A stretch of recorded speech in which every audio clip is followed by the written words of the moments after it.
दिल्ली में विधानसभा चुनाव के लिए करीब एक महीने तक राजनीतिक दलों और उम्मीदवारों की रैलियों, नुक्कड़ सभाओं और पद यात्राओं के जरिए चल रहे चुनाव प्रचार का शोर सोमवार शाम को 6 बजे थम गया। दिल्ली में विधानसभा की 70 सीटों पर 5 फरवरी यानी बुधवार को मतदान होगा। चुनाव नतीजे 8 फरवरी को आएंगे। इस बार दिल्ली विधानसभा की सभी 70 सीटों पर 699 उम्मीदवार मैदान में हैं।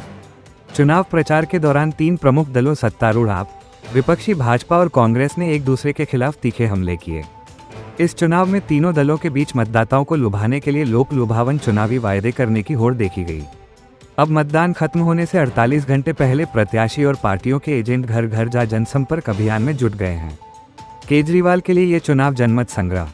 अब उम्मीदवार और राजनीतिक दल मोबाइल ऐप और दूरसंचार माध्यमों से संदेशों के जरिए समर्थन जुटाने में जुट गए हैं। इस बार के दिल्ली चुनाव को अरविंद केजरीवाल की अगुवाई वाली आम आदमी पार्टी की सरकार के जनमत संग्रह के तौर पर देखा जा रहा है। दिल्ली में आप लगातार तीसरी बार अपना गढ़ बचाने की कोशिश कर रही है।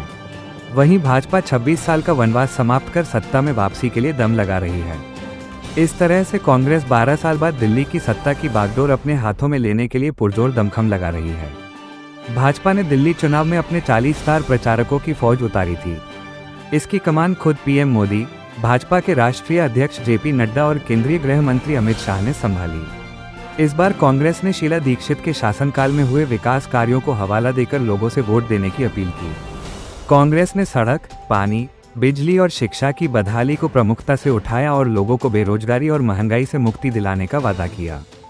दिल्ली के मुख्य निर्वाचन अधिकारी सीईओ की ओर से साझा किए गए आंकड़ों के अनुसार 5 फरवरी को 13,766 मतदान केंद्रों पर 1.56 करोड़ मतदाता अपने मताधिकार का प्रयोग करने के पात्र हैं। इनमें से 83.76 लाख पुरुष, 72.36 लाख महिलाएं और 1,267 थर्ड जेंडर वोटर हैं। मतदान प्रक्रिया को सुचारू बनाने के लिए दिव्यांगजनों के लिए 733 मतदान केंद्र बनाए गए हैं। चुनाव आयोग ने यूपी और हरियाणा को चुनाव के दिन सीमा से सटे इलाकों में शराब की दुकानें बंद करने को कहा है। ये पाबंदी 5 फरवरी की शाम 6 बजे तक लागू रहेगी। चुनाव आयोग ने पहली बार queue management system QMS application शुरू की है। इससे मतदाता दिल्ली इलेक्शन 2025 QMS ऐप से मतदान केंद्रों पर रियल टाइम लोगों की मौजूदगी का पता लगा सकते हैं। घर से मतदान की सुविधा के तहत 7,553 पात्र मतदाताओं में से 6,980 ने पहले ही अपना वोट डाल दिया है। ये सेवा 24 जनवरी से शुरू हुई जो 4 फरवरी तक जारी रहेगी।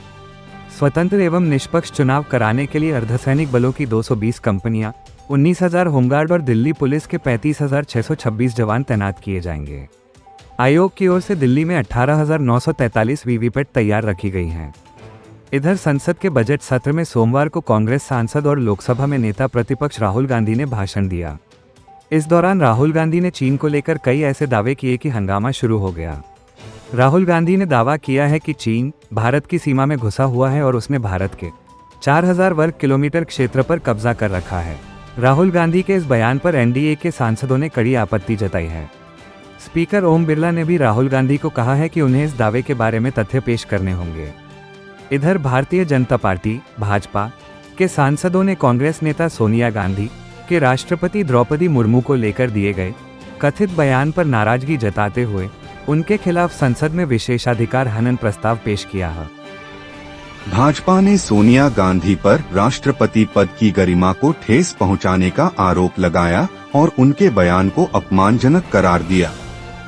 बता दें, राज्यसभा की सदस्य सोनिया गांधी ने गत 31 जनवरी को राष्ट्रपति द्रौपदी मुर्मू के अभिभाषण के बाद प्रतिक्रिया देते हुए कहा था कि बेचारी अपने संबोधन के आखिर तक थक गई थीं और बहुत मुश्किल से बोल पा रही थीं।